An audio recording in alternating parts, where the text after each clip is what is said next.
Hello and welcome to today's first episode of Junior Bushcraft and Prepping Podcast with me, your host, Josh Johnston. On today's show, I'm going to be talking a little bit about me, kids and knives, the Ebola outbreak, and the challenge that I'm going to be setting myself in the close future.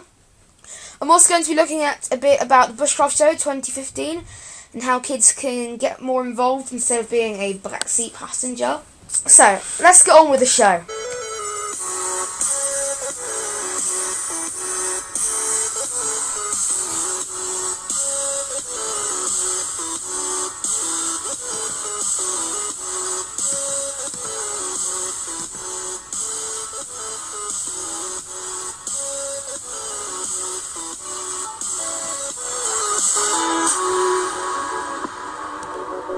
So yes, welcome to my podcast.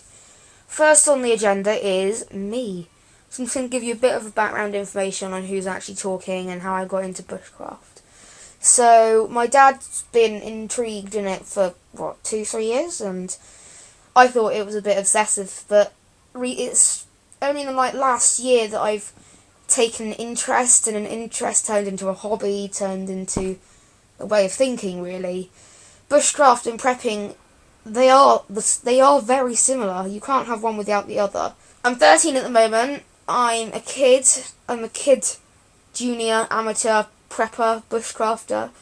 I'm very intrigued in the subject. I will not claim to be the most knowledgeable person in this area, because I'm not, and I don't think you can be a professional in this area. I think you can be wise and knowledgeable, but professional, you can always learn. So to know it's impossible to know everything already. So yes, that is just a really quick rough of who I am. But what I want to move on to next, before I carry on with the agenda, is a little thing that I want you guys to get involved with. I want you to send me, a 10-minute max clip of you talking on a subject of your choice in the area of bushcraft and prepping. You can be a kid, an adult, I don't care. Then it will feature on my podcast. So if you want to get involved, email your clip to ketchup40@live.com, spelled ketchup40@live.com. So, alright, let's carry on with our agenda. So, next on our agenda is kids and knives.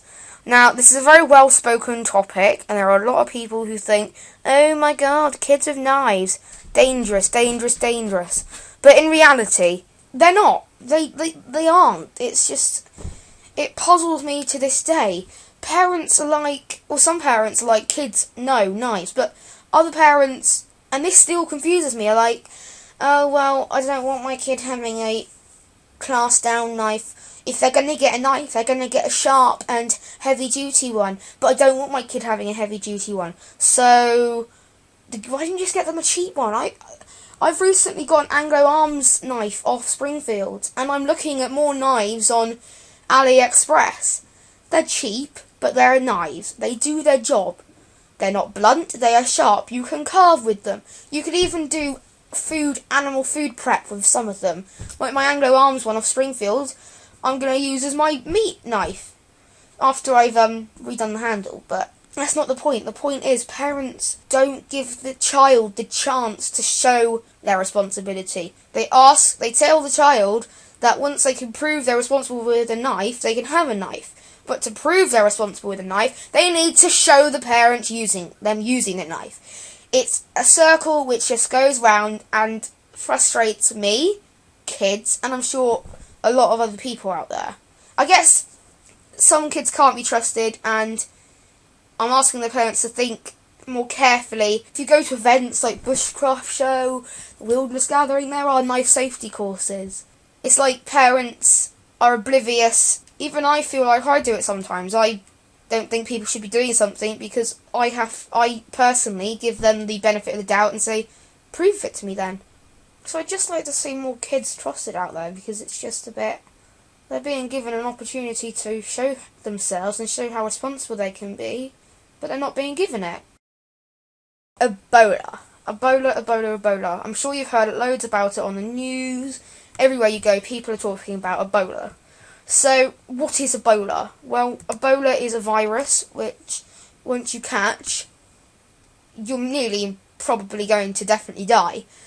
There is a cure being thought up, but whether that's going to actually happen, we don't actually know.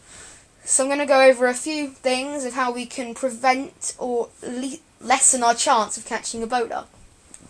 Ebola is passed on through bodily liquids.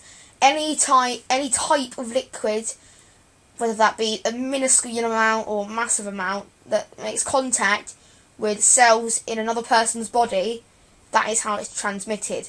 It can be transmitted through kissing, sharing food, sick, blood, saliva, breast milk, stool, sweat, semen, tears, vomit and urine, like everything. Direct contact means these fluids need to get into your broken skin, such as a wound, or touch your membranes, like your mouth, nose, eyes or vagina. So yes, there is quite a lot of ways you can catch this virus, but again, there are ways that you can prevent it.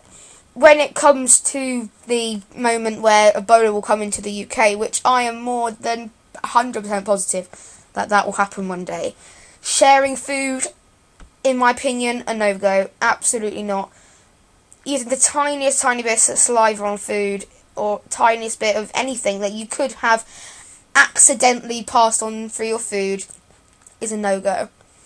Breastfeeding, I think it'd be more safer to buy that horrible cheap stuff from the shop than risk giving your child Ebola through breast milk. Another main cause of Ebola is sex.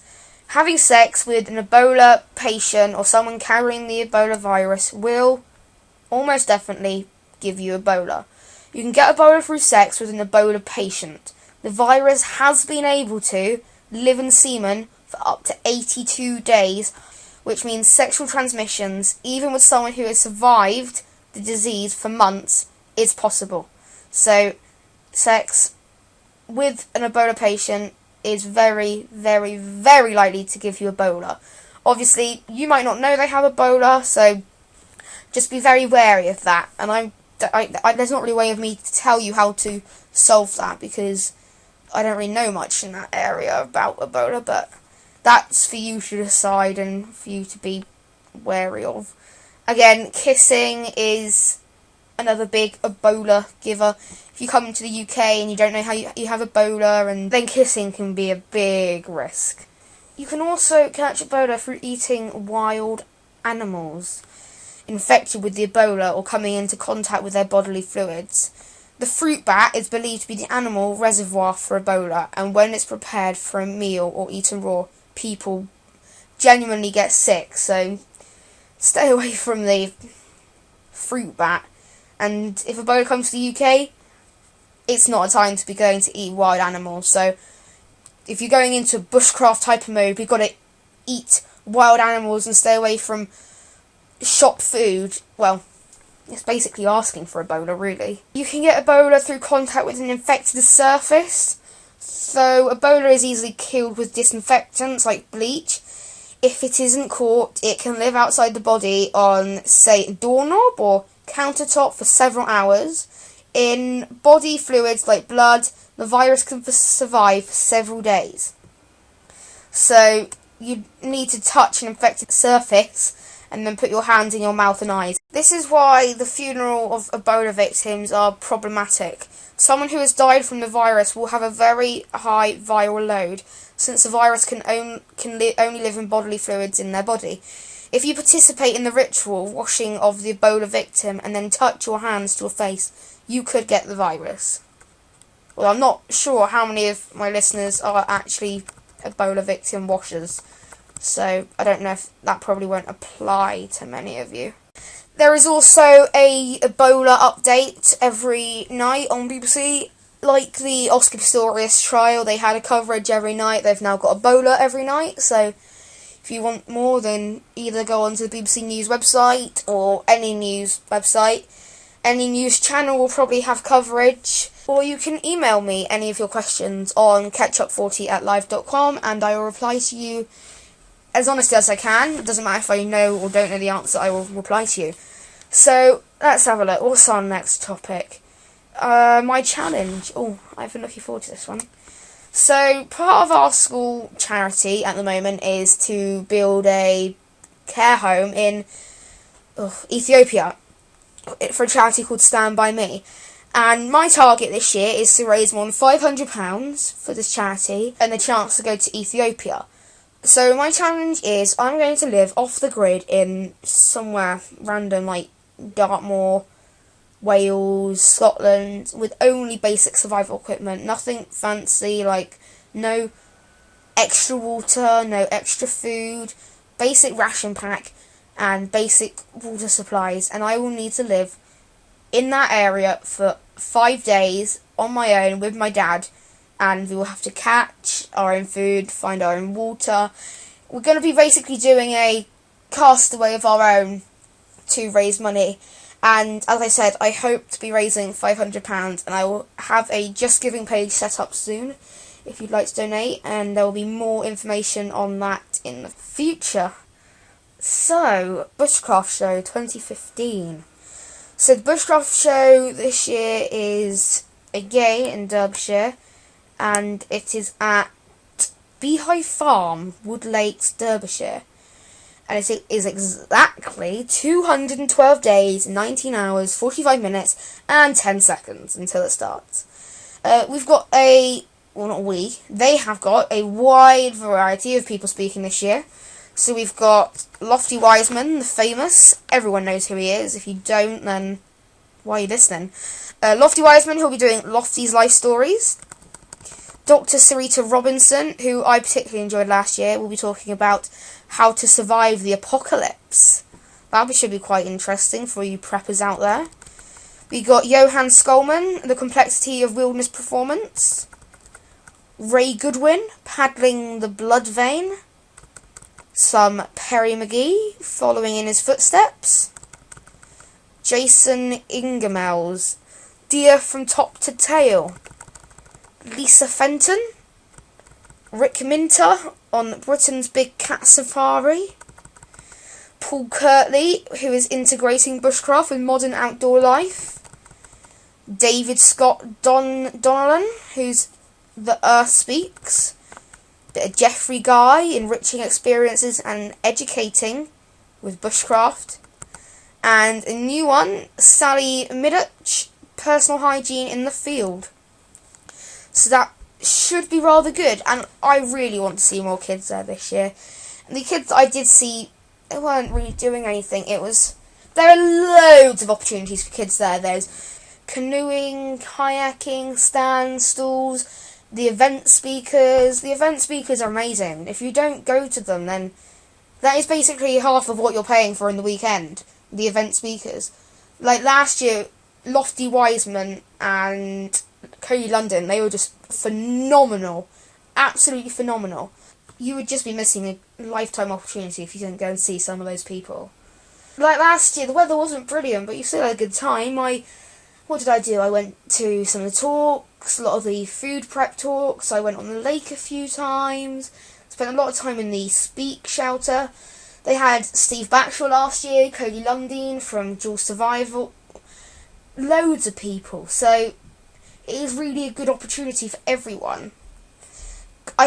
Last year I saw kids being kind of dragged around, not literally, but it seems they were just there because their parents were there, and I don't think that's good. I think kids are being too much of a backseat passenger, and I can't emphasise that phrase enough today. They are backseat passengers, most of them. They are being dragged along by their parents. Their parents are really intrigued in this topic, and I applaud that because it's a good subject. But to enjoy the subject, you have to have a passion. And there was passion missing from them kids last year. They were just there because their family were there. And it's just saddening that they're missing out on such a great opportunity because they aren't as enthusiastic as they could be. It is a event, it is a subject, it is a passion, it is a life you have to be passionate about for it to work for you. And for me, I was like one of them kids, but then I could be bothered to add the passion, and now look where I am. I've got a YouTube channel for the subject. I've got I'm starting up a podcast for this topic. I'm developing my knowledge in this topic. I'm going further, and I'm reaching for new territories, which I'm exploring, which I feel not enough kids do. And I'm sure there are other kids out there who totally agree with me, and that's absolutely great. But I think more kids need to be like us and need to take a passion and stop sitting in the back of the car, letting the parents do everything and have the interest. Because the world is not fixated around computers and everything else electrical like kids like to use these days. So I beg with you and I plead with you, please try and involve your kids as much as you can into a bushcraft and prepping, and bring this interest into a family interest, not just an individual interest. Because it has the potential to be a family activity as well as being a serious thing. To make something serious fun is hard, and for bushcraft to be one of those rare things that have the potential to achieve that, but the potential can't be met because kids aren't putting in the effort or don't want to have the passion, it is sad, and I strongly feel about this situation. So we're nearly at the end of our show. Today's show is a 20-minute show instead of a half an hour show, due to the fact that we have not got our guest speaker today. So, what have we looked at today? We've looked at me. I've introduced myself. We've also looked at kids and knives and how parents need to let the kids show their responsibility. Ebola, how you can lessen your chance of getting it, and how you can get it, just so you're aware of the do's and don'ts. There aren't official do's and don'ts, but every one of you needs to think of your own do's and don'ts of ways to not catch it. We looked at my challenge, which I'll be doing in aid of Stand By Me to raise £500, which I will obviously speak about more in future episodes, so watch this space. I've also looked at the Bushcraft show 2015 and how kids need to get more involved, and the speakers that are going to be there, and the activities, some of the activities that are going to be there. But watch this space again, because there's going to be more and more activities and speakers being updated. And the last thing that I talked about were kids being backseat passengers, and I can't emphasise that phrase enough. It is key you get your kids involved, because it is a subject which, as I said, has the potential to be a serious fun activity, but it cannot achieve that without kids giving a passion and an interest. So I just want to thank everyone for listening to today's podcast. Remember, if you want to submit your own video of you speaking, please send it to me via ketchup40@live.com. Spelling, in case you don't know, is at the beginning of the show. Please attach it as a MP4 or a AVI. It just makes it easier to add on to this. So again, thank you for listening. I will be back in 2 weeks with our half an hour show, where we will have a guest speaker. So remember to email those in and get involved, because that is what Bushcraft and Prepping is about, getting involved as a community. So I'd just like to thank you one more time for listening, and I hope to see you soon.